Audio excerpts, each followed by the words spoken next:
Sami Zayn is walking past Chad Gable, and Zayn says they have nothing to speak about. You said what you felt last week. Gable says, Gunther wants to ruin your focus. You need to focus on Bronson Reed tonight and not Gunther. So get your head out of your ass. And Zayn's like, cool, thanks, man. And they shook hands, and it's like, I appreciate that. So Bronson Reed against Sami Zayn. Reed is drops him with an avalanche and a shoulder block off the apron. They go through the break. Reed has a busted up nose. And then there's clothesline attempts by Zayn, finally gets him off the feet.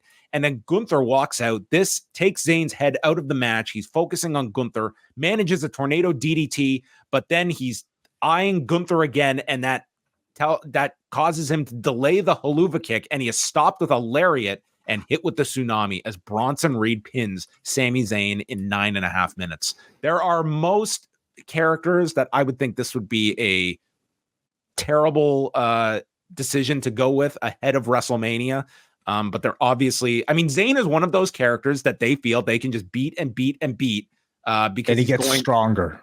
Yeah, that's their thinking here. Now there's a limit, of course, to like, I hate even that there is. And I wouldn't say I was like totally on board with this idea to build this up. Mainly because I don't think people see Bronson Reed as this like emerging contender either, even though he is set up to be one now. The win is meaningless for Reed. Like, it's not like he's going on to do anything significant at WrestleMania. He's not the one challenging Gunther for the championship. Like, he's just sort of like an accessory to Sami Zayn's story. So, I mean, when they say like wins and losses don't matter, I mean, I definitely would disagree, but I would also agree with that in that storytelling matters, airtime matters more than, wins. And if this was the way this Sami Zayn appearance ended on this show, I would have been pretty upset, but this was only serving to tell a bigger story with Sami. Yeah, I almost feel like this would have been more effective if this were like, if Sami Zayn had that loss that Chad Gable had to Gunther, and he's questioning himself in this whole lead up, can I beat him after I was embarrassed by Gunther? Instead, they're doing this like, Gunther's in my head and I'm doubting myself, and I've got 2 weeks to overcome this doubt.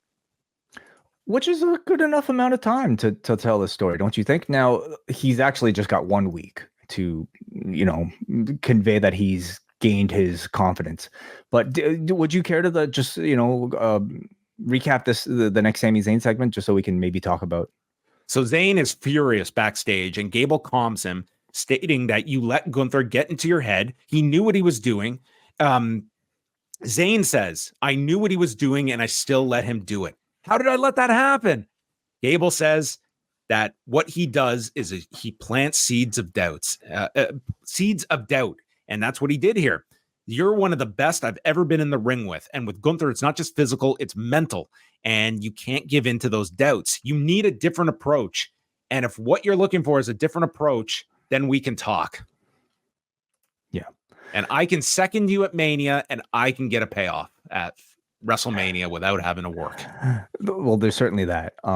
So let me just say, by the end of this show, I really did enjoy what they did with Gable and Sami Zayn and even Gunther here. I think so much of the strength of this story is going to be reliant on Sami and Gable's backstage acting performances, and Sami in particular has been really, really good here. The way he was like amateur wrestling Sami Zayn. Come out in a singlet and let's block that out of your head right now, because I don't think Sami Zayn is joining the we got Academy. 1 week to do a vignette, okay, of these two of the Rocky story, okay? We literally have got we're getting a montage.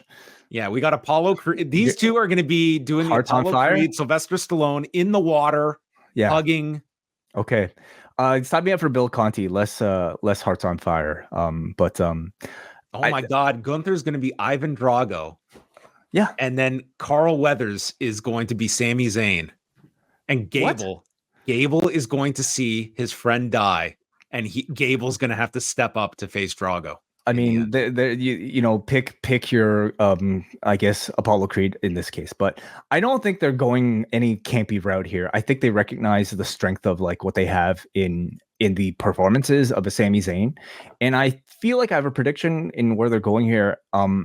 They are in a perfect position to replicate the Jordan Devlin, David Starr, Walter story from OTT, where Sami on the biggest stage, he's beaten down for like 99% of this match, But then somehow he digs deep, finally unlocks this thing within his own confidence and delivers a haluva kick. Gunther is down. The streak is about to end. 1, 2. Chad Gable pulls the referee out of the ring and says he can't stand to let somebody do what he was supposed to do. And that result would create, I think, elevated statuses for both Sami and for Chad Gable. And with Gunther still remaining champion, still remaining the sort of ultimate destination for either of them, get Sean Ryan to make the video. I would love to see that result. Turns out, Sami, your biggest Achilles heel isn't seeds of doubt. It's your trust. Beauty.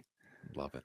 Maybe it is time for a montage. We do have to speed up the process here next week. It is worth noting that not the night after Raw, like mid-April, they do have a Raw in the Bell Center in Montreal. So that will be probably a big Raw for a Sami Zayn.